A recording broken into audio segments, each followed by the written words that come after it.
महाराष्ट्र चुनाव खत्म होने को हैं और अब देश की नजरें दिल्ली पर हैं, जहां बीते 10 सालों से आम आदमी पार्टी का एक छत्रराज है। 2015 चुनाव के बाद से बीजेपी दिल्ली सरकार की एक ईंट भी नहीं दरका पाई है, लेकिन 2025 में बीजेपी ने आम आदमी पार्टी को टक्कर देने की बड़ी रणनीति तैयार की है। युद्ध में एक नियम है, अगर राजा को परास्त कर दिया जाए तो लाखों की संख्या बल में मौजूद सैनिक भी अपने आप हार जाते हैं। दरअसल माना जाता है कि सैनिकों का बल राजा से होता है। जब तक राजा जिंदा है, सैनिक लड़ते रहते हैं। एक बार उसे हरा दिया तो सैनिकों का मनोबल टूट जाता है। वो या तो जंग का मैदान छोड़कर भाग जाते हैं या फिर सरेंडर करके विरोधी गुट में शरण ले लेते हैं। सूत्रों से खबर है कि बीजेपी इस बार इसी रणनीति पर आगे बढ़ रही है।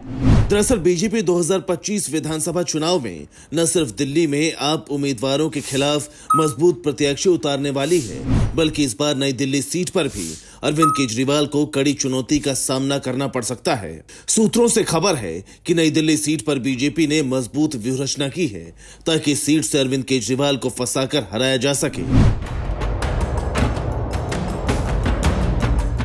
सूत्रों के मुताबिक फिलहाल बीजेपी 2 चेहरों पर विचार कर रही है। पहला चेहरा है स्मृति ईरानी, वहीं दूसरा चेहरा बांसुरी स्वराज का माना जा रहा है। स्मृति ईरानी को बीजेपी की पहली पसंद माना जा रहा है, जिसकी वजह है उनका बड़ा राजनीतिक कद, राजनीति का अनुभव।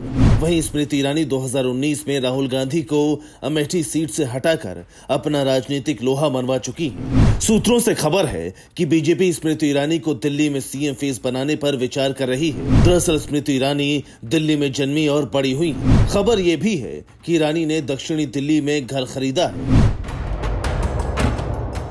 स्मृति ईरानी का दिल्ली में घर खरीदना राष्ट्रीय राजधानी में पार्टी की गतिविधियों में उनकी आगे की बढ़ती भागीदारी का संकेत देता है। सिर्फ इतना ही नहीं, बीते कुछ वक्त से स्मृति ईरानी दिल्ली में काफी सक्रिय हैं। वहीं नई दिल्ली से 2024 में लोकसभा का चुनाव जीतने वाली बांसुरी स्वराज भी भाजपा के लिए एक विकल्प है।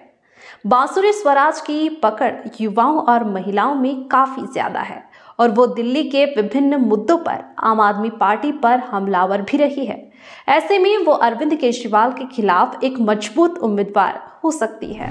अरविंद केजरीवाल नई दिल्ली सीट पर साल 2013, 2015 और 2020 में चुनाव जीत चुके हैं। ध्यान देने वाली बात यह है कि 2014 और 2019 में नई दिल्ली की लोकसभा सीट बीजेपी के खाते में आई थी, लेकिन इस सीट पर जब विधानसभा के चुनाव हुए तो भाजपा उम्मीदवार अरविंद केजरीवाल के सामने टिक नहीं सके।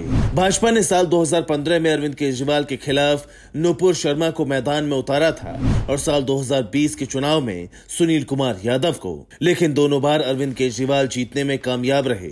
सूत्रों का दावा है कि अरविंद केजरीवाल एक बार फिर अपनी सुरक्षित सीट नई दिल्ली से ही विधानसभा चुनाव लड़ेंगे। अगर ऐसा होता है तो चौथी बार इस सीट से वो चुनाव लड़ेंगे। अरविंद केजरीवाल जहां जीत का चौका मारने के लिए मैदान में होंगे, वहीं भाजपा इस सीट पर केजरीवाल को हर हालात में मात देना चाहेगी।